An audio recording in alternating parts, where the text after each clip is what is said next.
Salud amigos, salud, buenas noches, buenas tardes, donde se encuentren allí en la iberohispanidad, en América Latina, en España, en los Estados Unidos, hasta en Taiwán tenemos seguidores, así que es un placer saludarlos, es un placer recibirlos, compartir con ustedes esta noche, esta tarde, en la que tenemos a un invitado muy especial. Yo le he dicho que es uno de los intelectuales, después he corregido uno de los analistas para hacerlo más suave, más lúcidos que tiene América Latina. Así que será un placer compartir esta noche con alguien que ha sido profesor en la Universidad Autónoma de Madrid, ha sido embajador de su país, Nicaragua, allí en España, ha sido embajador de Nicaragua en España, es autor de varios libros, de muchos libros, que hablan de geopolítica, de historia, es profesor de historia, es profesor de política internacional, un hombre que ha nacido en la bella, en la hermosa Nicaragua, que tanto amamos, que yo visité hace muchísimos años y que siempre me ha impactado. Tengo el placer de saludar y de presentarles al profesor Augusto Zamora, quien en estos momentos se encuentra con nosotros. ¿Qué Augusto, ¿cómo tal, estás? Ariel? Buenas ¿Qué noches. tal? Muy bien, un placer saludarte, Augusto. ¿Cómo estás por ahí? Igualmente. Bien, escuchando el canto de las cigarras y las chicharras, que esta es la hora, ¿sabes? ¿Tú estás en el medio de la selva por allí, más o menos? ¿Cómo es? Tengo un área protegida de 12 manzanas de bosque Ajá. y aquí hay un anidamiento importante de aves, de zona migratoria e insectos, los que quieras, incluyendo mosquitos, claro. Los mosquitos son para quienes hemos vivido en África, es un insecto complicado porque es el transmisor del paludismo principalmente, el dengue obviamente, y les tenemos a esos pequeños animalillos una adversión especial. La verdad Es que que son complicados en todas las zonas tropicales. Aquí en Nicaragua, en Centroamérica, se han lanzado campañas intensas para disminuir al máximo sus efectos. Se ha avanzado muchísimo, pero en zonas selváticas, campesinas, sigue causando daño en la población. sí, escucho, qué hermoso, Son las cigarras. las cigarras de Centroamérica. Y tú que has vivido, Augusto, tú que has vivido tantos años en Europa, hoy quiero que hablemos de geopolítica. Yo te he escuchado, he leído uno de tus libros, de los tantos libros que tienes y que realmente todos, y doy fe, por eso te he invitado, porque doy fe de una originalidad y una fecundidad muy importante, increíble para Latinoamérica.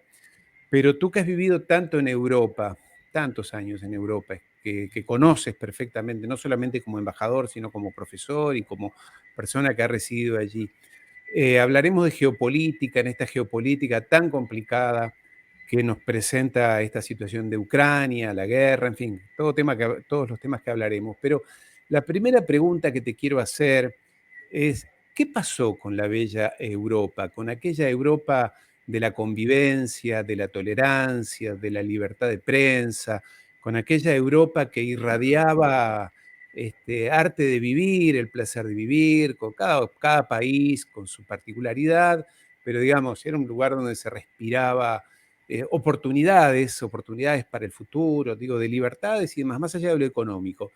Y resulta ser que casi que de un día para otro, en el lapso de un mes, esa Europa, obviamente que estamos generalizando y siempre es arbitraria toda generalización, esa Europa volvió a sacar aquellos fantasmas del cancelar a quien piensa diferente, de la rusofobia, de combatir, de querer hacer una guerra y vamos a la guerra y a la guerra contra los rusos, contra esos bárbaros, de cancelar a Dostoyevsky, cancelar a Tchaikovsky, cancelar a artistas, hasta han cancelado a los perros rusos que participaban en certámenes de perros, la Y los ensaladilla árboles, rusa, también los los árboles. árboles.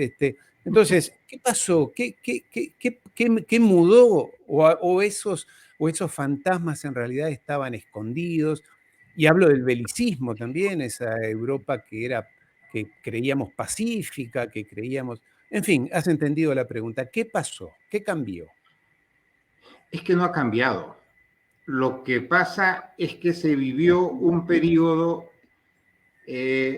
digamos, casi idílico durante la Guerra Fría, cuando el temor terrible que había en Europa Occidental a la Unión Soviética llevó a Europa Occidental a querer ser el contraespejo, a querer ser ellos todo lo que decían que no había en Europa del Este comunista.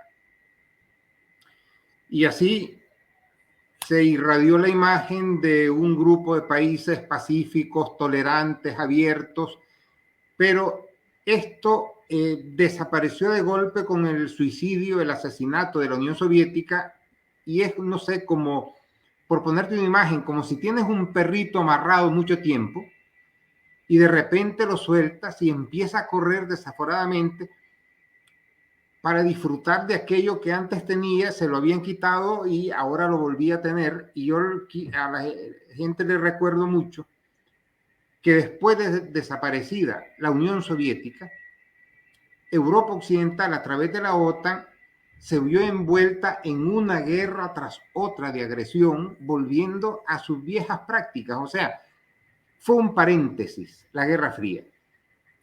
Y después se volvió a lo mismo de siempre. Y el momento culminante fue la guerra contra la mínima Yugoslavia de Serbia y Montenegro, que yo esa la titulé en su momento, es un artículo que apareció en el diario El Mundo, cuando en el diario El Mundo todavía se podían publicar esas cosas. Yo la llamé la primera guerra geopolítica del periodo posguerra fría, porque fue una guerra que promovió Estados Unidos con su títere británico con el propósito de tener una justificación para ampliar la OTAN al este. Y si tú te fijas, después de la guerra contra Yugoslavia, la OTAN inició un proceso expansivo de una velocidad alucinante. Año 99, ¿no? Sí, 1999. 1999, exactamente. Y Estaba después vinieron en las Kosovo en ese momento. invasiones de Irak, Afganistán, la destrucción de Libia, es decir, Europa en su esencia. Ya. Cuando Rusia decide, por unas razones que a mí me parecen absolutamente razonables para una gran potencia, poner fin a una política a todas luces aventurera dirigida por Estados Unidos, Europa entra en shock. ¿A qué momento te refieres? ¿Qué momento te refieres eso? Cuando Rusia pone fin, dices tú. Cuando invade Ucrania. Ah, ok, perfecto. En febrero del año pasado. Exacto. Eso produce en Europa un shock del que todavía no se han recuperado. Porque estaban acostumbrados, digamos, a una pasividad de una década de Rusia, mientras la OTAN seguía metiéndole el dedo en el ojo, en el oído, ¿sabe? Y Rusia advirtiendo, hasta que se acabó. Y esto llevó a otra cosa que es preciso tener en cuenta para entender la psiquis política de Europa ahora. Y es que cuando ellos, tras la invasión de Ucrania, ellos inician toda esta batería de sanciones, represalias y guerra económica para destruir la economía rusa, ellos reciben un segundo shock. Y es que no solo la economía rusa no se derrumba, sino que la economía europea se desploma. Eso no estaba escrito ni en los peores manuales de pesadillas geopolíticas europeas. ¿Ya? Entonces, Europa se ha quedado en un estado de shock respecto del cual solo sabe reaccionar con el efecto del perro de Pavlov, siguiendo adelante. Es decir, destruir contra Rusia, más armas, más armas, más armas. No hay, si tú lo ves, ningún otro discurso. Se quedaron como parapléjicos mentales. Y en esa situación vemos otro episodio que ya se había vivido en Europa, y es la posición de la izquierda. Cuando la Primera Guerra Mundial... de la izquierda, repítelos, Augusto, no comprendí bien. ¿La exposición de la izquierda o la...? No, la posición. La posición por la izquierda. Perdón, sí, ¿ya? Claro. Que eso ya se había vivido en la Primera Guerra Mundial, cuando los partidos socialistas y comunistas llaman a los obreros a rechazar la guerra, porque decían que era una guerra de oligarquía, de clases dominantes, donde los obreros iban a morir, pero los partidos de izquierda, con excepción de los comunistas, es cuando se da la ruptura entre socialistas y comunistas. Los partidos socialistas van en masa tras las banderas ultranacionalistas a las trincheras. Y ahora hemos visto a la izquierda europea hacer exactamente lo mismo. Es decir, a las trincheras, ciudadanos contra el enemigo. ¿En nombre de qué? Del ultranacionalismo, pero ya no europeo, sino atlantista. Es decir, vamos europeos a morir para defender a Estados Unidos. Entonces es como la decrepitud en hechos de una región que en una época dominó el mundo de manera sucesiva, que produjo una inmensa cantidad de científicos, pensadores, filósofos, ¿verdad? Y que ahora es, digamos, un cadáver, una momia, un zombie que está ahí esperando a ver qué dice Washington, qué dice Biden, qué dice la clase dominante de Estados Unidos, para ver qué hacen ellos. Pues, es decir, quiero decir con esto que ha desaparecido el discurso europeísta y que ha sido sustituido totalmente, y uno no tiene más que leer los periódicos, Le Monde, El País, El Corriere della Sera, que es el mismo discurso atlantista, donde los intereses de Europa han sido borrados de una manera asombrosa, y el caso más patético es el de Alemania.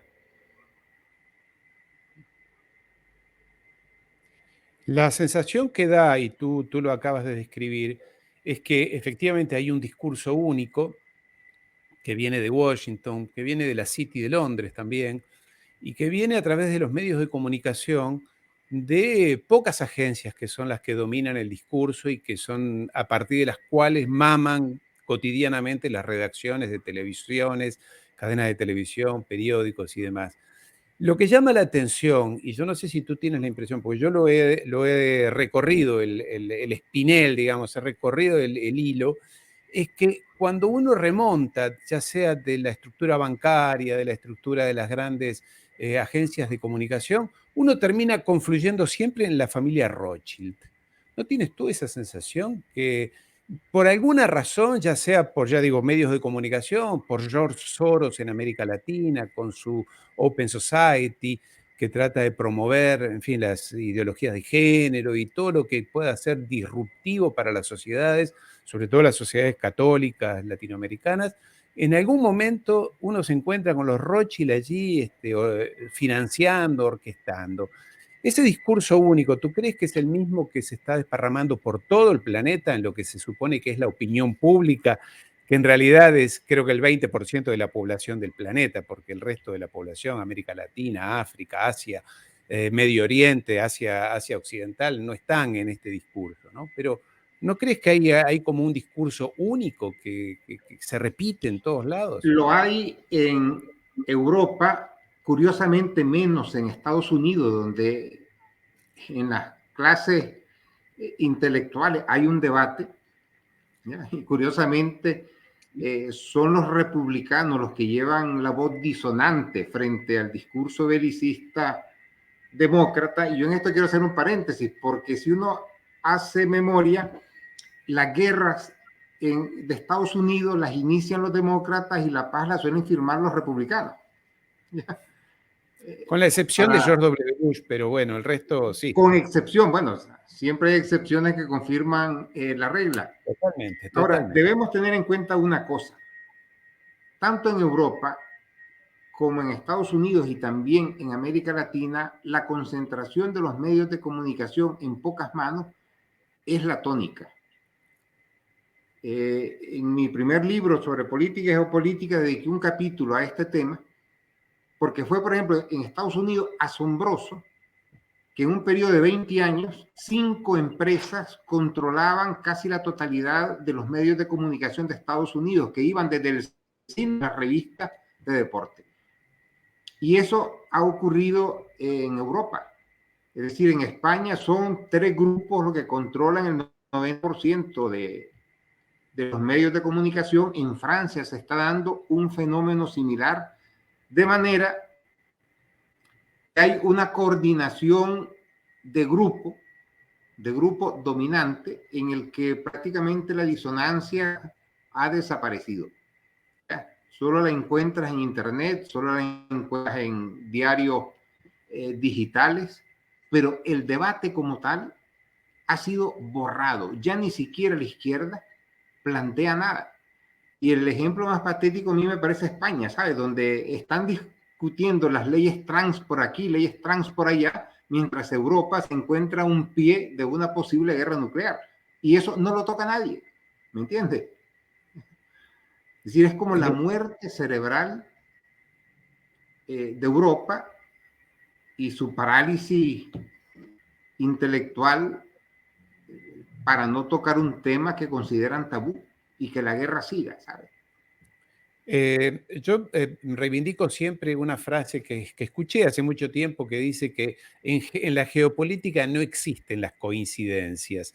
Si no se tocan ese tema, los temas esenciales que las poblaciones están reclamando y se habla de estos temas que son importantes, política de género, divorcio, aborto, en fin, todo lo que hace a la vida natural y por la cual creo que la inmensa mayoría estamos de acuerdo, pero si se hace tanto hincapié es porque hay una intencionalidad, hay un objetivo buscado, que es distraer la atención, no focalizarse en lo importante. Y siempre, creo yo, esto es un tema de fondo, siempre con la idea, con la intención de generar caos y generar confrontación interna, generar confrontación entre los propios hermanos, como pasó en América Latina con el tema del aborto, que sigue estando, ¿no? El indigenismo, o sea, es poner sobre la mesa temas que son importantes, pero plantearlos de manera confrontativa, de forma tal que los hermanos se terminen peleando. Y yo creo que ahí los anglosajones en esto son especialistas, en esto de divide y reinarás, ¿no? Sí, pero en Europa en estos momentos vemos que lo que hay es lo que en España llaman prietas la fila, o una frase de Alfonso Guerra que dijo, el que se mueva no sale en la foto. Él dice que no la dijo esa foto, esa frase. Bien. Yo se lo escuché que él la acepta, pero que no la dijo él, que no fue el autor, Bueno, digamos. se le atribuye, es como esas Sí, frases sí, tantas sí. que hay en internet, que fulano dijo que, bueno, Sí, yo retomo que dicen que dijo, porque nunca sabe, pero sí, la realidad es que ahora está muy bien. hay en Europa un consenso general de extrema derecha, extrema izquierda, en que hay que seguir a Estados Unidos en lo que Estados Unidos diga. Y entonces se puede debatir cualquier cosa menos la política de Estados Unidos en relación a Ucrania y a Rusia y a China. Es decir, Europa está muerta. ¿Sabes? ¿Ya? ¿Y dónde nos van Ya a no llevar? es protagonista de nada. Claro. ¿Ya? En este momento, precisamente por actitudes de ese tipo, solo encontramos 4 grandes protagonistas, que son China, Rusia, Estados Unidos, India, y protagonistas medianos, pero de mediana envergadura poderosa en su región, como Irán, Indonesia, que están en su juego. Incluso Arabia Saudita está marcando pautas de diferencia, viendo que el mundo se está reajustando, ¿ya? Y en este reajuste, la actitud europea los está dejando completamente fuera. Además que económicamente, al plegarse sin debate, ni protesta, ni queja alguna a la política de Estados Unidos, Europa económicamente en estos momentos, si me pregunta su futuro, yo te diría que está muerta. ¿Y tú crees que esto es premeditado por parte de, yo digo los anglosajones porque los ingleses son a veces los pensantes de este tándem? ¿Tú crees que es premeditado? ¿Estaba la intención de quebrar a Europa, a Alemania en particular, y al resto de Europa por parte de los anglosajones? Mira, yo no creo, yo creo que esto es, hay en Nicaragua un juego en el que se dice, si corres te tiro, si te paras te mato. Hagas lo que hagas, salís perdiendo. Y en esto hay un problema que, por eso yo he llamado a la política de Estados Unidos hacia Rusia un error fatal del que se arrepentirán durante mucho tiempo.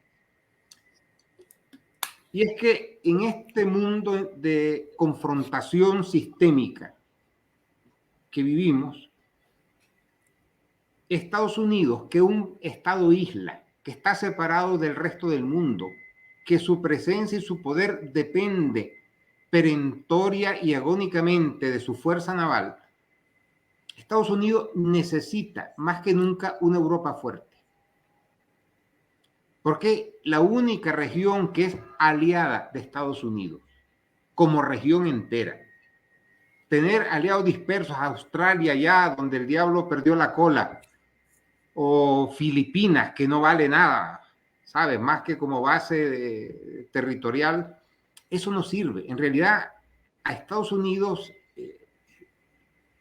le cuentan dos cartas, militar, económica, estratégicamente hablando, que son Europa Occidental, Europa por una parte, y Japón, Corea del Sur por otra. Porque ellos por sí mismos, en la lejanía que tienen, son extremadamente frágiles.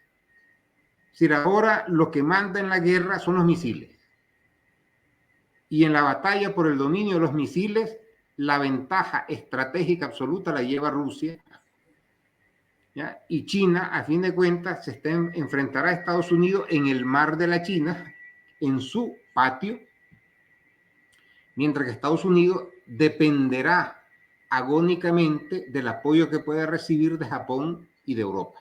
Ahora bien, para la clase dominante empresarial estadounidense, que es una clase en extinción, que esto es importante tenerlo en cuenta, ¿ya? Ellos han tenido fijación con Alemania desde hace muchos años, porque es un país con el que de media cada año tenían un déficit de 75, 80 mil millones de dólares, que a los 10 años ya se les hacía de 800 mil.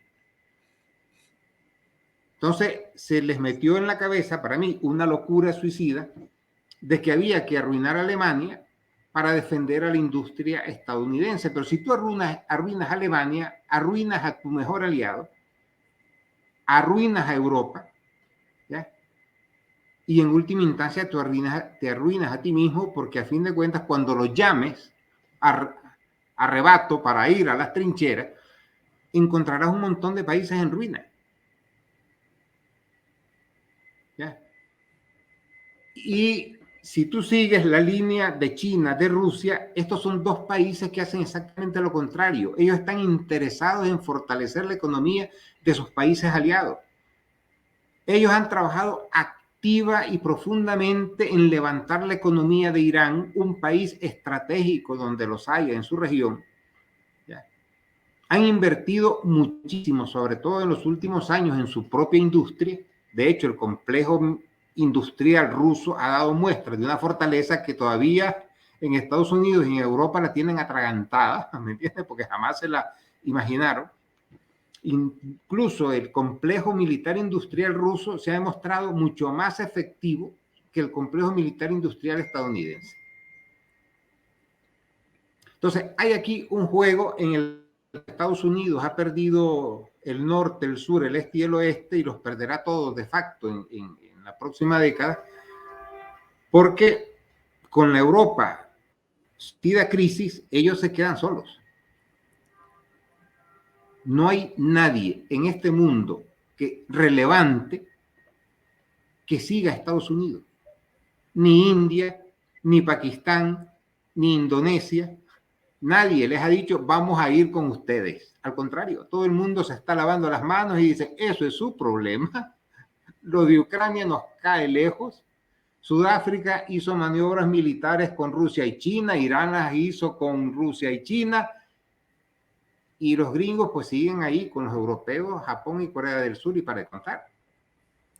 ¿Tú crees que los Estados Unidos con este hostigamiento tan fuerte, confrontación con Rusia, terminaron produciendo que Rusia terminara abrazándose a China? Cosa que Putin en el 2007, en la conferencia de seguridad de Múnich, dijo que hasta Rusia estaba dispuesta a participar en la Unión Europea, a formar un bloque comercial y político que fuera desde Lisboa hasta Vladivostok, en fin, que abarcara toda Europa. En algún momento, esto estoy hablando del 2007, es decir, hace 16 años atrás, en algún momento llegó a insinuar la posibilidad de que Rusia se integrara a la OTAN, o sea, medio en chiste, pero digamos, esa Rusia estaba miraba más hacia Occidente que hacia China. Y aquí te lo digo, te lo pregunto porque te quiero hacer la segunda parte. ¿No fue el mismo error que hicieron los Estados Unidos con la Cuba de Fidel Castro allá en los 59, 60, al inicio de la revolución, en la cual Fidel decía que él no era ni marxista, que quería algo democrático, pero bueno, lo acosaron tanto que al final terminó abrazando a la Unión Soviética? ¿No crees que cometen siempre, o por lo menos, no sé si cometen el mismo error o siguen el mismo manual? Es que son dos escenarios. Después de la destrucción de la Unión Soviética, la disolución del Pacto de Varsovia, hubo un renacimiento fuerte del espíritu europeísta. Te digo porque soy un momento que yo lo viví muy intensamente. De hecho, en esos años yo dirigí una maestría en la Autónoma de Madrid sobre la Nueva Europa. Fue cuando se hablaba del euroejército, de la política exterior y de seguridad común, donde se consideraba pues convertir a Europa en un sujeto autónomo mundial y relaciones con el este, con Rusia. Y fue ahí cuando yo vi que la guerra de Yugoslavia, volviendo a este punto, marcó un antes y un después. Yo invito al lector curioso, en este caso al espectador curioso, que haga una revisión de lo que se escribía en Europa antes y después de la agresión contra Yugoslavia. Después de la guerra de Yugoslavia, todos los discursos del euroejército, la política exterior común, etcétera, todo el europeísmo desapareció del discurso. ¿Por qué? Mira, hay un libro que yo cito en uno de los míos, en este momento no me acuerdo, pero ya, donde el general en jefe de la OTAN, cuando la guerra de Yugoslavia, dice en ese libro que Estados Unidos no podía permitirse la autonomía de Europa.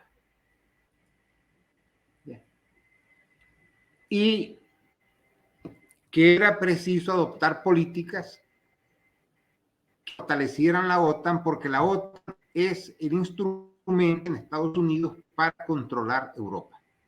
Y yo te voy a dar un dato que lo mencioné, creo, en mi último libro, en el penúltimo, y es que ahora, en este siglo XXI, por primera vez en su historia de 5.000 años, Europa, con excepción de Rusia y Bielorrusia, tiene un único emperador. Toda Europa está bajo el mando del emperador Biden. Es la primera vez en la historia de la península europea que está unificada bajo un solo mando. Bueno, y este hecho determina absolutamente todo. ¿Y dónde la quiere conducir el nuevo emperador? ¿La quiere conducir al fracaso a Europa? Porque al ritmo que vamos, has visto tú las manifestaciones en París, caerá Macron, en fin, no sé si caerá, pero Alemania en huelga, Gran Bueno, Bretaña yo en en estos huelga, momentos no sé dónde Holanda. terminará Estados Unidos con la acusación contra Trump. Bueno, claro. Ahí se ha partido al país en dos. Y como que a este hombre lo echen preso, ahí yo creo que habrá motivos para ver lo que ocurre en Estados Unidos. Es que en Europa, ¿cómo decirte? Esta dejación de soberanía, dejación de búsqueda de un lugar para Europa en el mundo ha desaparecido por seguir a un país que él mismo no sabe dónde colocarse. Si tú examinas la política de Estados Unidos, bajas los documentos militares, está muy clara. Sus enemigos, Rusia y China, pero el enemigo estratégico a largo plazo es China, y ellos estructuran el mundo en lo que yo llamo dos frentes, el frente atlántico, el frente pacífico, imitando el modelo de la Segunda Guerra Mundial, pero Estados Unidos en la Segunda Guerra Mundial apoyó a Europa, económica, Tarde. militar, porque la necesitaba, pero esta idea en Estados Unidos ha desaparecido porque una minoría de gente que le tiene tirria a Alemania quiere aprovechar la ocasión para acabar con Alemania. Y ellos dicen, así nuestra industria se fortalecerá, pero es que realmente su industria se fue a la India, se fue a China, se fue a Vietnam, se fue a Bangladesh. Ya lo que queda en Estados Unidos es casi simbólico. Son estos personajes que acabo de poner en la pantalla, ¿no? Tony Blinken, Victoria Nuland, Jack Sí. Sullivan, en fin, lo que es su esposo de Victoria Nuland, Robert Kogan. Ahora, una cosa, me quedo con lo último que decías, Augusto, muy importante.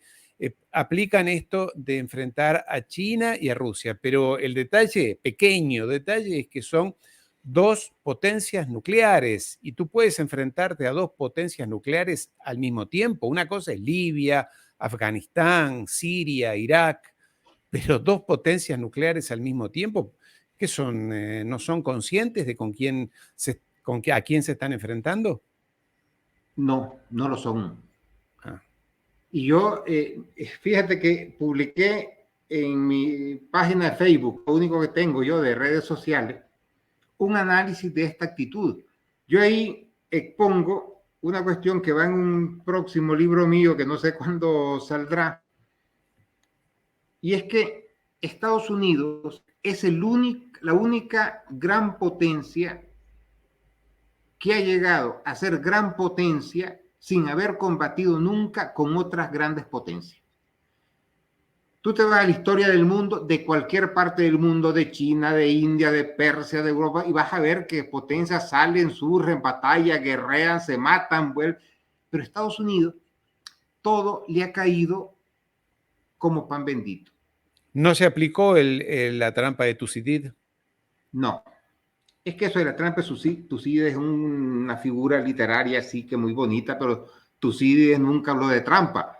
Ya, No, yo no, en me realidad... refiero a lo de Graham Allison, el sociólogo norteamericano que dice que todo gran imperio, bueno, lo que tú ya sabes, que todo gran imperio cuando asciende uno y el otro tiene que bajar, inevitablemente van a la confrontación y van a la guerra, que fue lo que pasó Es entre como descubrir el huevo frito. Atenas. Si todas las personas y los imperios pues nacen, crecen, se desarrollan, envejecen y mueren.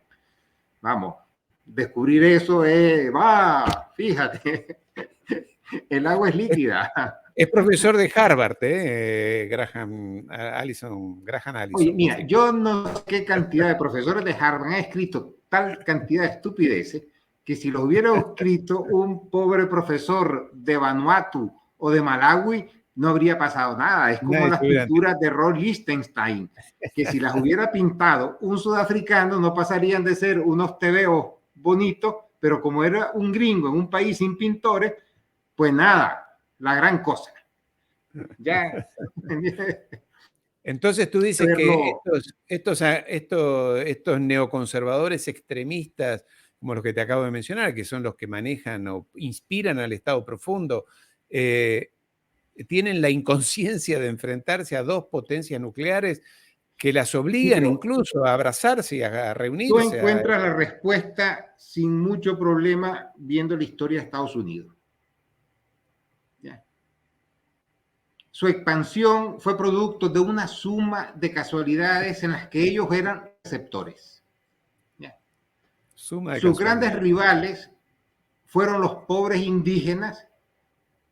Sus héroes militares eran genocidas. Philip Sheridan, que decía que el único indio bueno era el indio muerto, ¿ya? De Y el acuerdo. general Custer, cuyo entretenimiento era asaltar poblaciones indígenas y matarlos a todos. Y ¿Ya? regalarles mantas contaminadas de viruela. Contaminadas de viruela. Esa es su historia. Después la guerra con un México que no existía, ¿ya? Con una España decrépita, invadir Granada, invadir Nicaragua, bombardear Libia, ¿me entiendes? Pero tenemos que ir a los orígenes, que no es el destino manifiesto ni esas pendejadas que han sido infladas por la izquierda latinoamericana, lamentablemente. ¿Ya? Lo verdadero es lo que en Estados Unidos mismos llaman el excepcionalismo estadounidense.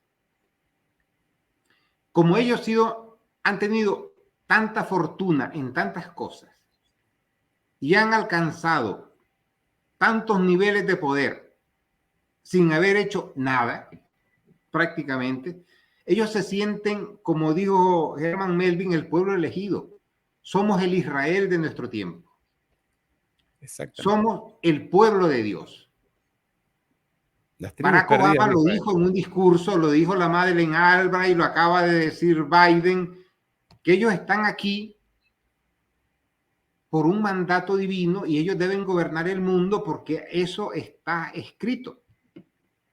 ¿Ya? Yo por eso en Política y Geopolítica dedico un capítulo al excepcionalismo estadounidense, que es imprescindible conocerlo para entender la mentalidad estadounidense. Y yo suelo decirle a la gente una cosa. Mira, te vas a España y vas a ver los personajes de ficción que han sacado, los humoristas, Mortadelo y Filemón, el Botón de Sacarino, todo es un desastre, ¿sabes? Francia puso Asterix y Obelix. Asterix y Obelix, ¿ya? Con Idefix, ¿ya? Contra los romanos, pero poción mágica, punto. En Bélgica fue Tintín. Estados Unidos es el país de los superhéroes. Superman, Spider-Man, ¿ya? Wonder Woman, el único país que se ha entretenido produciendo superhéroes. Nadie se pregunta por qué. Yo sí. Porque eso no es casualidad. Eso es la proyección en tebeos, en cómics, como se le llame, del excepcionalismo estadounidense. Ellos son los superhombres. Pueden Rambo. todo. ¿Ya? Son excepcionales, como Batman, como Rambo. Spider-Man, ¿ya? Como los Vengadores. Y hay un capítulo también en mi libro que yo dedico 3 capítulos a la psicología, porque yo creo que en geopolítica, si tú no te metes en esto, te pierdes. Y uno de ellos es el pensamiento grupal. Tú imagínate, en Nicaragua le llaman plática de presos, ¿sabes? Un grupo de presos que están presos hablando todos los días la misma mierda. Tiene tiempo. Sí. Entonces, imagínate tú a estas clases dominantes hablando entre ellas sin ver ninguna otra visión del mundo, excepto la de ellos. ¿Ya? Ahora, si tú sigues la política de Estados Unidos, te das cuenta que la política de Estados Unidos es la misma, sea tratando con Nicaragua en 1927, con Cuba en 1961, con Corea del Norte en Tetá y ahora con Rusia. Es sanciones, amenazas, amenazas, sanciones, sanciones, amenazas, amenazas, sanciones. Ellos no tienen otra política.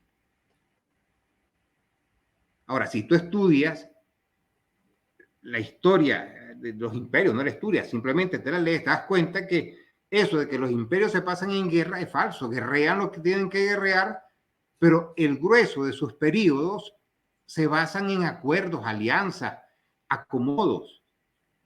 Estados Unidos no entiende de acomodos. ¿Ya?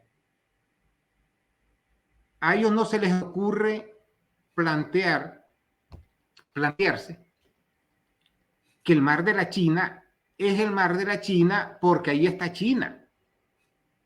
Ellos creen que tienen derecho absoluto y eso está en sus escritos oficiales. Ojo, no me lo estoy inventando yo. ¿Ya? Y yo lo cito en mi último libro. Ellos creen que tienen el derecho absoluto a estar en Taiwán, en Japón, en todo lo que rodea a China. Tenemos 100 años haciendo negocios aquí, tenemos 900.000 millones de dólares en inversiones, tenemos derecho a quedarnos. Esto es así, pues esto es nuestro. Claro. Y ya está. O sea, en su análisis no entra que hay ahí ya una superpotencia que ya no es colonia de Inglaterra, ni es colonia de Alemania, ni de Japón, que les está diciendo, señores, este es el mar de la China. ¿Saben lo que es eso? Significa que es mi mar y que yo no quiero que ustedes tengan un arsenal enorme ahí apuntando a mis ciudades. Váyanse, que ya les toca. ¿Entiendes? Como no sé, Inglaterra entendió que debía entregar Hong Kong, entregó Hong Kong y adiós. ¿Me entiendes? En su momento Portugal entendió que debía entregar Macao, lo entregó. Cuando India le dijo que sus colonias de Goa, Damao y Diu debían volver a la India, Portugal se las dio y adiós. ¿Sabe? Estados Unidos eso no lo entiende, no existe en su lenguaje. Pero cuando Rusia o la Unión Soviética le puso los misiles en Cuba, bien que protestó, ¿no? Allí claro, porque para ellos América es de ellos. Doctrina Monroe. Sí, América es nuestra. Pues aquí hacemos lo que nos dé la gana, pero también en el mar de la China hacemos lo que nos dé la gana. Y ahora que Europa es nuestra, hacemos en Europa lo que nos dé la gana. Eso es todo el discurso político de Estados Unidos. Por eso yo creo que es prácticamente inevitable la guerra de Rusia y China con Estados Unidos. Eso te iba a preguntar. ¿En qué territorio? En el escenario que es absolutamente inevitable, porque con gente así, tú los tienes que sacar porque no se van a ir. Ocurre lo contrario. Así como el problema de Ucrania lo han convertido en una guerra de la OTAN contra Rusia y han borrado cualquier espacio de negociación, lo que es una barbaridad, porque el mundo se ha gobernado durante miles de años por la negociación más que por la guerra. Entonces tú ves que aquí no hay nada que hablar. O sea, Estados Unidos no está diciendo, hombre, Taiwán es China. Ya hemos reconocido que Taiwán es de China, pero sin embargo estamos enviando más soldados a Taiwán, más misiles, más armamento y estamos pidiéndole a Japón que se meta en otra carrera militar y le pedimos a Filipinas que nos dé territorio para más bases militares porque, claro, es que esto es nuestro. Y entonces los chinos deben entender que esto es nuestro y se deben quedar en tierra firme. Y les mandamos a Nancy Pelosi para que provoque... Esa es su forma de pensar y no van a cambiar. ¿Sabes? Sí, sí, sí. O sea que vamos a la guerra, es tu impresión, que inevitablemente... La guerra sí, ya está en Ucrania. O sea, ahora lo de Ucrania apenas está empezando. Yo quiero recordar que hace un año prácticamente cuando le preguntaron a Putin, hicieron una pregunta a Putin de por qué estaban haciendo todas esas cosas en Ucrania y Putin respondió, pero si todavía no hemos hecho nada. ¿Ya? Si Rusia no ha desplegado ni el 10% de su potencial militar en Ucrania. Yo creo que lo empezará a desplegar a partir de la primavera. Ni le ha declarado la guerra, ¿no? Ni le ha declarado No, la ni guerra. bombardea ciudades, ni bombardea puentes, porque Rusia, para ellos, es una guerra civil, ¿ya? Y ellos no quieren destruir a sus hermanos, ni sus ciudades, ni los puentes, ni los sitios históricos, ni nada, porque creen que van a ganar la guerra y que van a reunificar al mundo eslavo. Yo creo que también eso pasará. Lleve 5, 10 o 20 años, eso pasará. Y los chinos, pues, me acaban de enviar unos colegas un compendio de discursos de Xi Jinping y es insistente en que China se prepara para la guerra. Ya, porque a estas alturas no creo que haya nadie en China que crea que es posible negociar con Estados Unidos la entrega pacífica de Taiwán. Todo lo contrario, ¿sabes? Llega Nancy Pelosi y llego por mi Jehová, porque aquí nosotros hacemos lo que nos da la gana. Y lo que ustedes opinen o digan nos vale mango. ¿Ya? Y ahora llegaron otros congresistas y va la presidenta de Taiwán a Estados Unidos. Es decir, todo eso son en política mensajes claros en lo que Estados Unidos le está diciendo a China: no vamos a ceder un centímetro. Nuestra política es: te la tienes que tragar. Y claro, yo, pues si me preguntas si los chinos van a tragar, pues yo digo que no. ¿Ya? ¿Y cómo ves lo de Arabia Saudita con esto que estoy poniendo en la foto? Arabia Saudita, Irán, mediación de Rusia y de China. Porque si Arabia Saudita, que era el aliado más fiel de hacía 70 años, ya ahora incluso le vende petróleo a China y lo cobran yuans, lo mismo que ha hecho la petrolera francesa ayer. En fin, estamos hablando de un escenario increíble hace un año atrás, Augusto. Hace un año atrás alguien nos contaba esto y tú y yo no lo creíamos. Bueno, a ver, yo algunos profesores de Harvard no hacen. Yo me he corrido a este mundo con mochila. Yo me hice un viaje larguísimo por Irán, recorrí Turquía, incluso me metí al Kurdistán iraquí en guerra todavía, porque los países hay que verlos a pie de suelo. También lo hice yo, sí, sí. Yo he estado en Arabia, en Kuwait, en Emiratos, y las cosas, claro, estás ahí y ves que las dinámicas y las visiones son distintas. Completamente. ¿Ya? Y que hay ahí un nudo importante y que además, esto lo cuento yo en mi libro Requiem Polifónico, se han creado una serie de corredores económicos para una integración colosal de las economías asiáticas, que llevará pues 5, 10, 15, 20 años según la parte, pero va, ¿ya? Relacionándolo también con la ruta del norte ártica rusa, ¿me entiendes? Hay un movimiento en Asia que, como las agencias de comunicación europeas y los latinoamericanos, pues no nos enteramos de nada, lo desconocemos. ¿Ya? Exactamente. ¿Y esto qué significa? Que no nos damos cuenta de lo que está pasando en el mundo. Salvo lo que nos filtra, pues, la United Press, la AP, la Reuters. Y yo que vi que ahí hay demasiado interés. Qatar comparte con Irán una de las mayores reservas de gas en el mundo. El mayor cliente de Arabia Saudita es China, pero los sauditas necesitan a Rusia para mantener el precio del petróleo controlado a niveles, ¿ya? Están claros cada vez más de que Irán es una potencia demasiado relevante y que una guerra con Irán es un suicidio prácticamente, sobre todo viendo cómo los iraníes, como demostraron en la guerra con el Irak de Saddam. Entonces ellos ya están en otra liga, digamos. Es como si en una telenovela pues te adelantara 5 capítulos. Que uno no lo sepa es otra cosa.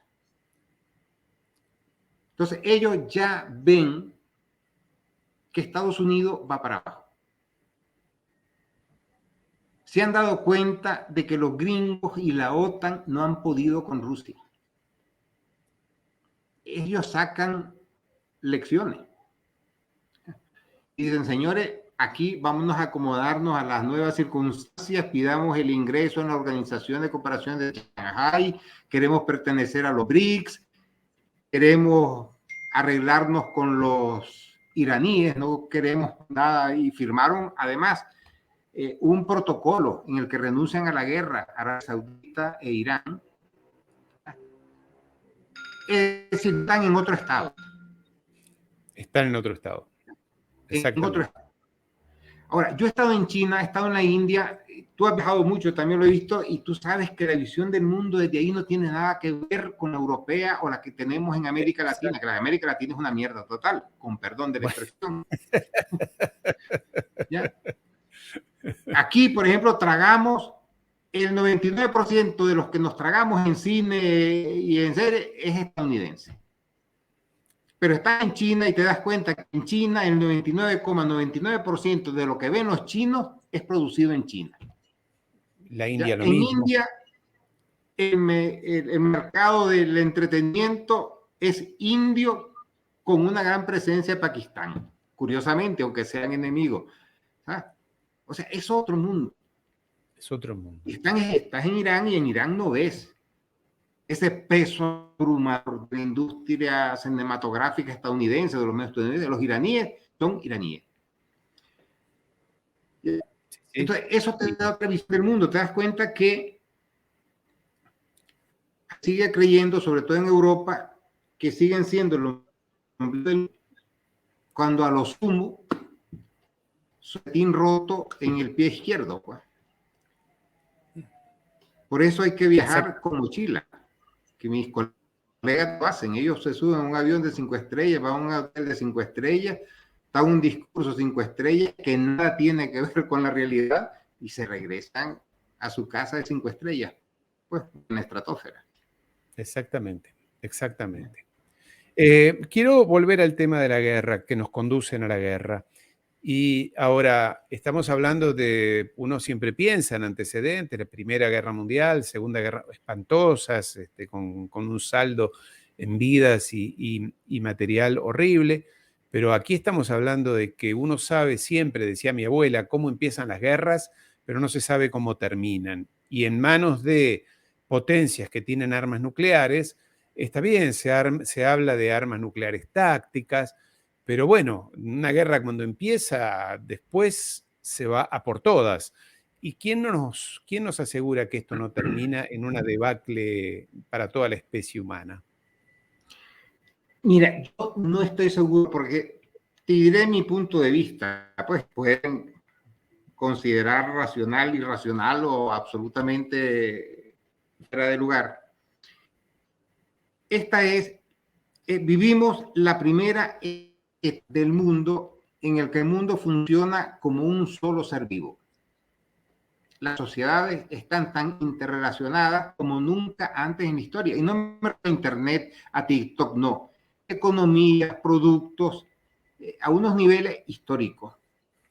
A medida que vamos retrocediendo, el mundo se va fragmentando en cada vez más reducidos por los problemas de comunicación, de transporte.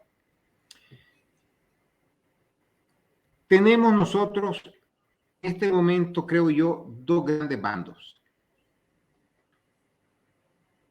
El bando de la guerra que representa el pasado, el modus operandi antiguo, que murió, debió haber muerto en el siglo XX, y que está representado por Estados Unidos y sus socios. Un mundo inflexible, intolerante, donde, como señalaste, pues te prohíben a Tchaikovsky, a los perros rusos, a los árboles rusos, niveles patéticos de intolerancia. En el resto del mundo, pues, imagínate cómo lo verán, pues, ¿ya? Y otro, realidad, que ve eso como una cuestión de europeos, que están metidos en otras cosas.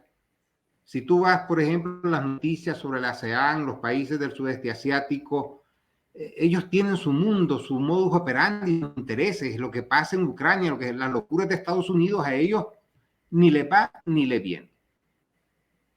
India está trabajando en su espacio, ¿sabes? Han querido involucrar a India y los indios le hacen turururu, ¿sabes? Le firman 3 declaraciones, ninguna comprometiéndose a nada, y ellos van a lo suyo.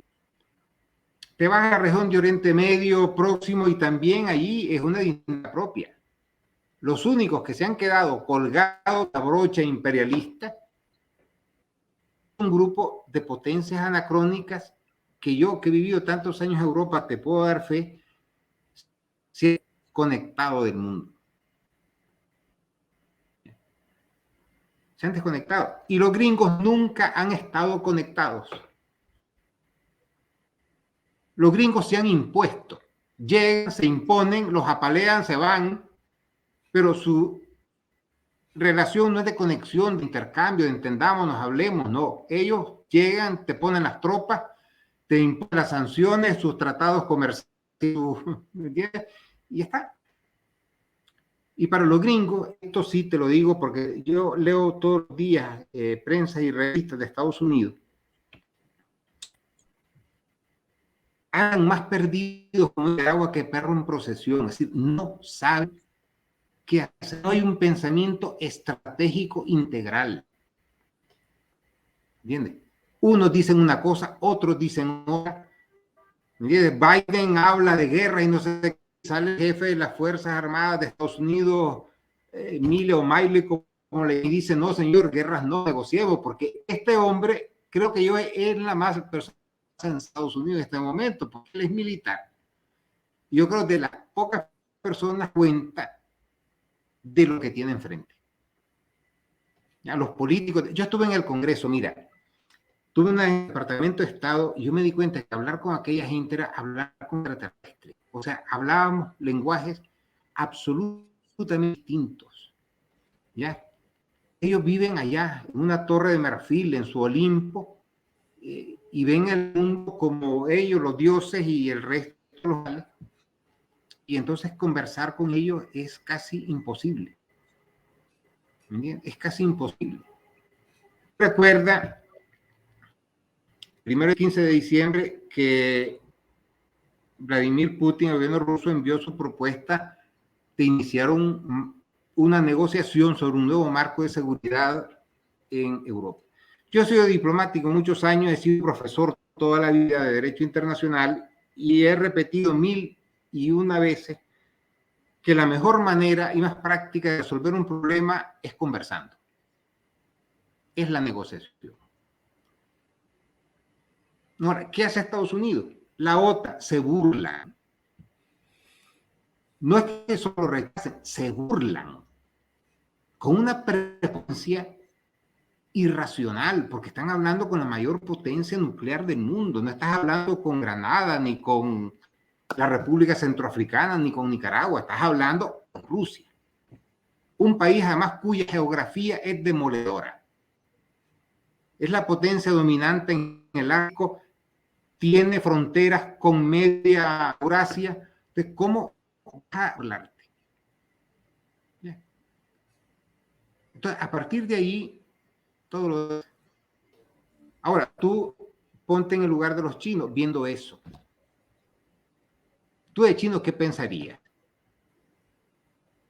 Si con estos tipos es imposible pensar en conversar. Además violan todos los tratados, ¿no? Violan todo, se limpian el trasero con lo que quieran. Vino ¿sabes? Trump y dijo, no me gusta el acuerdo nuclear con Irán, ese que se negoció. Ya está, fuera. Fuera, no me gusta y el acuerdo tratado de cielos abiertos fuera, y ya fuera, todo fuera lo que no es. Entonces, después, y no firmo no adhiero a la Corte Penal Internacional, pero pido que a Putin lo enjuicien. En Naciones Unidas, en el Consejo de Seguridad, no investigo el sabotaje al gasoducto Nord Stream 2. Hago lo que quiero. es muy difícil jugar con alguien así. Juega al juego No, que es él que tú no quiere, pone las juegas. leyes Ya. y con las cartas que él quiere. Es muy difícil.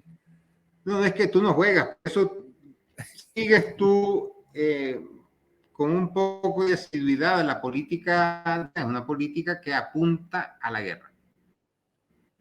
O sea, a pie de suelo, los chinos ni se plantean negociar con Estados Unidos. Ellos dicen prepararnos para la guerra, porque tendremos que ir a la guerra porque esto nos meten los buques en Shanghái. Y Rusia, ya me dirá, después de que la Merkel reconociera que los acuerdos de Minsk han sido una trampa para dar tiempo a Ucrania a armarse, pues ya me dirá si los rusos se van a sentar a negociar. Claro. Y Hollande Entonces, ¿qué es también, lo el que queda? expresidente de ¿Qué Francia, es lo que dijo lo queda? mismo. La guerra. Es lo que queda. Es lo que queda. La guerra. ¿Y qué pasa con esa guerra y América Latina, Augusto? ¿Cómo repercute en la región nuestra? Bueno, para bien y para mal, América Latina, en términos geopolíticos, económicos, es la región más irrelevante del mundo. O sea, nosotros, si nos trasladan a Júpiter, el mundo ni se enteraría, salvo pues que la soja subiría de precio y que ya no seguirían bailando salsa, pues. Pero por lo demás, Nadie se enteraría, no, dices tú. nadie se enteraría. Ya. Ahora, la Claro. guerra, mira,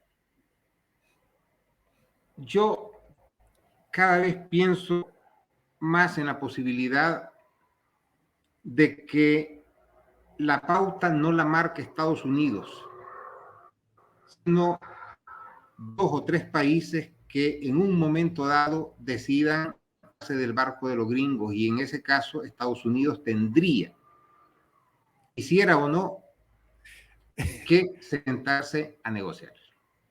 Tú quieres dejar prendida una lucecita de No, esperanza es allí que yo creo, mira, son al cuestiones final del prácticas. túnel. Y vamos a ver, Alemania tiene todo que perder y nada que ganar.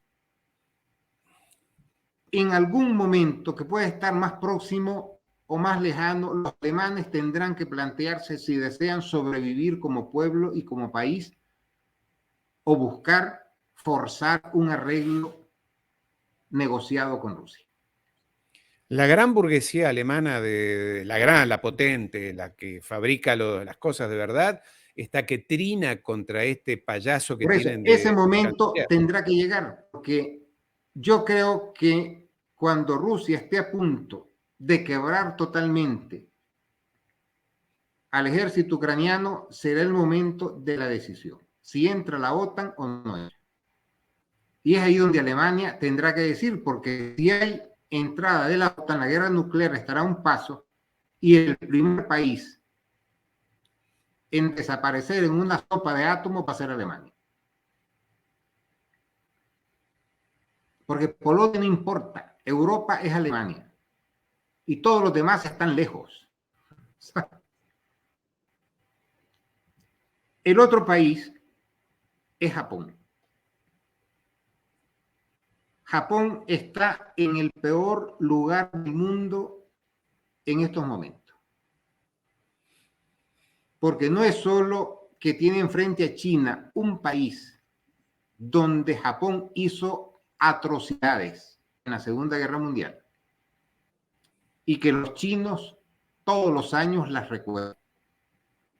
Sí. Siguiendo a Estados Unidos, se han declarado enemigos de Rusia, con lo cual hay que reconocer que se quieren mucho a sí mismos. Y ya como postre tenemos a Corea del Norte y sus 12 o 15 bombas nucleares. Japón, como Alemania, tendrá que decidir si sobrevive o no. Bueno, pero ahora lo obligaron a sumarse al AUKUS, ¿no? Bueno, es que la oligarquía japonesa tiene un terror patológico a que los chinos se los merienden y les pasen todas las facturas que tienen pendientes. Los chinos, los coreanos, No, la pero verdad es los que chinos, para ellos es que es como una pesadilla para Japón. sí, sí, claro. Entonces, en esa pesadilla ellos se han agarrado del único palo que tienen y que creen que les va a proteger, que es Estados Unidos. Pero claro, que en caso de una guerra atómica, si hay un país que va a desaparecer enterito, es Japón. ¿Ya? Porque aquí no hay lugar, digamos, para muchas especulaciones. En Europa es Alemania, en Asia Pacífico es Japón. Y con Israel, con este loco que hoy gobierna Netanyahu y su ministro de Seguridad, imposible de Mira, reproducir el nombre. Israel existirá como país mientras Estados Unidos tenga poder. El día que Rusia, China, Irán y toda la miríada de enemigos entre los que vamos a estar nosotros, te aseguro que tenemos unas cuantas deudas que rompan a Estados Unidos, Israel se quedará solo. Solo. Un país de 7 millones de habitantes, con 8 millones de palestinos y 500 millones de árabes, que mira si no les tendrán ganas.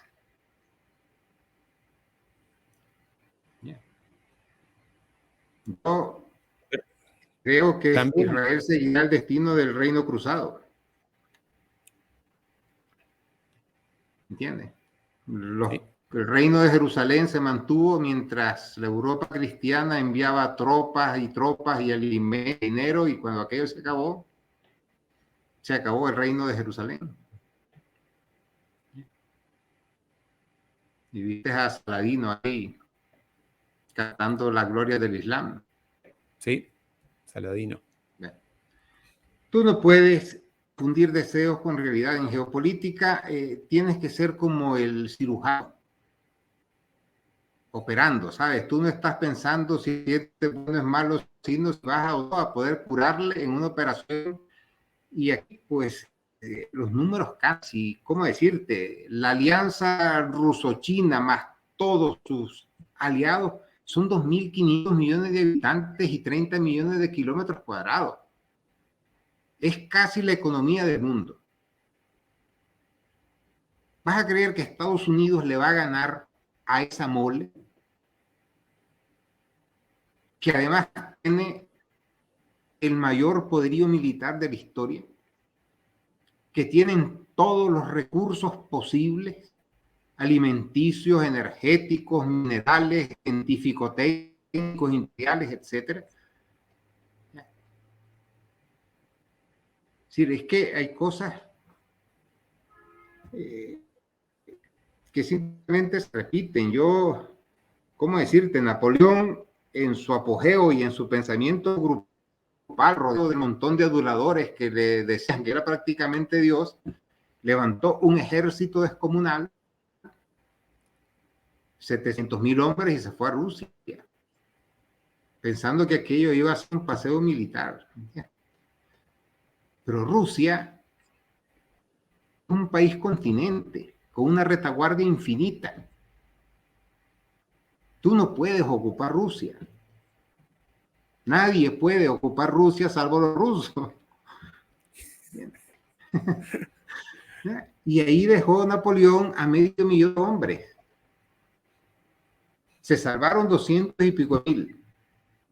Y ya no hubo más Napoleón.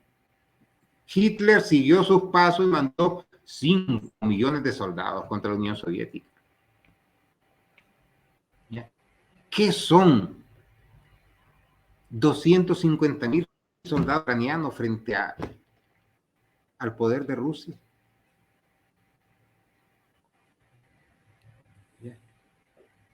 Y como Israel, son 7 millones de israelitas frente a 500 millones de musulmanes. Una islita ahí del tamaño de El Salvador, metido como cuña por la fuerza, y que ha ganado sus guerras porque Estados Unidos ha montado puentes aéreos militares para surtir de todas las armas que Israel no tenía y que los árabes tampoco. El mundo es como es, y Los inteligentes negocian y se van y los brutos se empeñan en que no y ahí quedan, ¿sabes? Yo a Estados Unidos lo veo más próximo a Napoleón en Borodino que en otro lugar. Ese es el escenario, Augusto. Nos habíamos prometido no extendernos mucho más de una hora, ya lo hemos hecho. Y realmente podríamos seguir 4 o 5 horas más, días igual. Uf, aquí, como Bueno, la ya lo historia hemos hecho interminable. tú y yo. Ya lo hemos, claro, ya lo hemos hecho tú y yo. Me quedo con una frase, bueno, con esta idea tuya de la guerra. Yo la he sustentado hace unos días atrás. Creo que es inevitable esta guerra porque, por todos los argumentos que tú has dicho, yo conozco bastante bien los chicos malos de allí, de Virginia, de Washington, D.C., estos que tú dices que efectivamente no parecen saber a dónde van. En realidad es toda una confusión, esos think tanks que están alrededor de Washington, que influyen algunos más, otros menos, que repiten lo mismo desde hace décadas. Yo decía, estuve allí hace pocas semanas y decía, ustedes lo que hacen es cortar y pegar los mismos ideas, papers de hace 20, 30 años y siguen usando el mismo manual.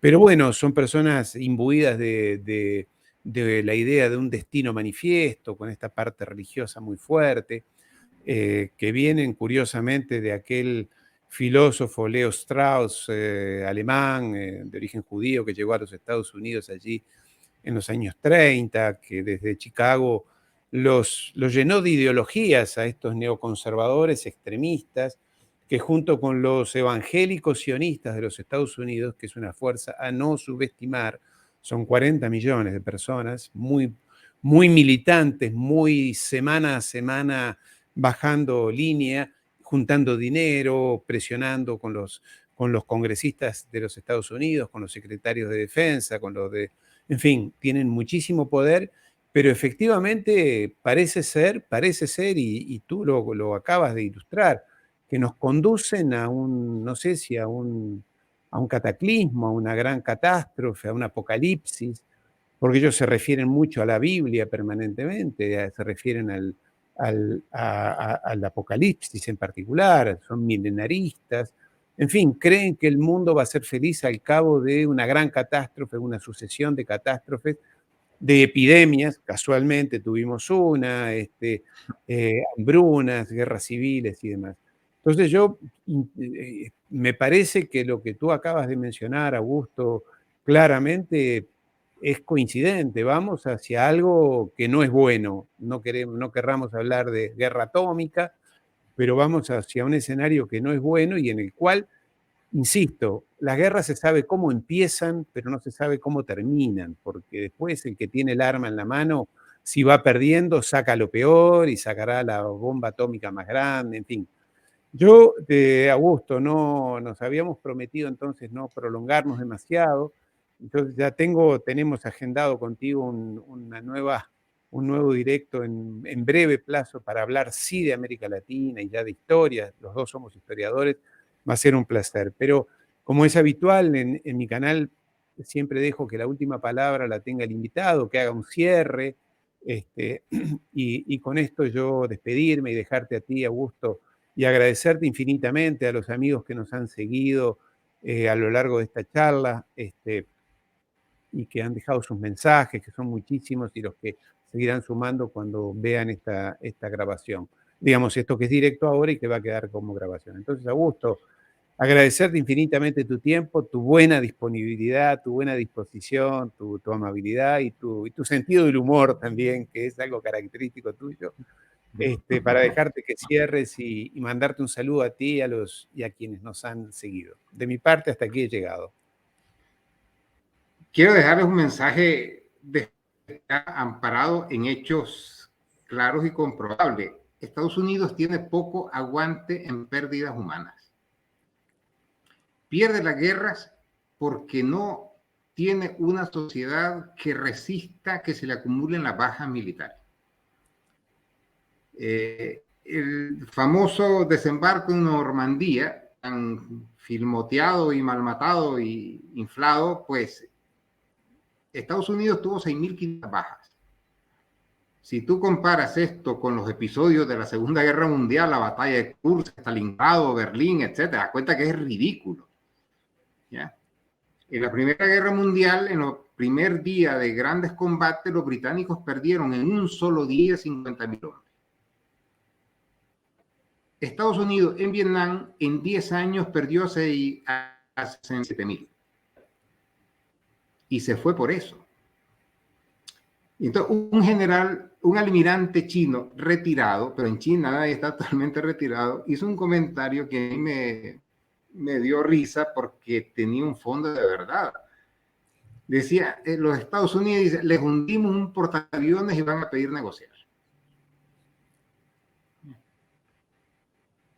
Yo no veo a Estados Unidos embarcado en una guerra que implique la muerte de millones de estadounidenses. Ese es un escenario que en Estados Unidos nadie se plantea. Por lo tanto, si tú no tienes eso, las guerras van por otros lados. ¿Ya? Y por eso yo les decía la relevancia de la posición que tendrán que tomar en algún momento Alemania y Japón. Es decir, que quedan bastante incógnitas, sobre todo porque Estados Unidos, a pesar de su gran poder, él no tiene capacidad de movilizar, es una fuerza naval, y movilizar tropas por barco en la era de los misiles es enviar a tus soldados a morir en el océano. Y eso no lo van a hacer, por lo tanto necesita que otros peleen por ellos. Japoneses, surcoreanos, filipinos, europeos, y estos se niegan a pelear, Estados Unidos está derrotado. Y Sun Tzu, que la mejor guerra es aquella que se gana sin entrar en batalla. Aquí estamos en batalla, pero no creo que dure mucho.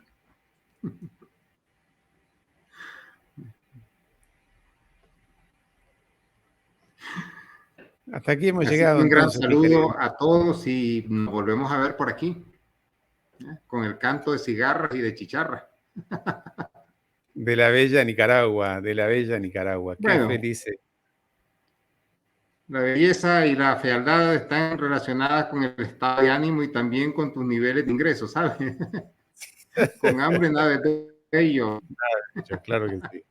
Augusto, un placer. Bueno, un gran abrazo y saludos a todos. Hasta muy pronto.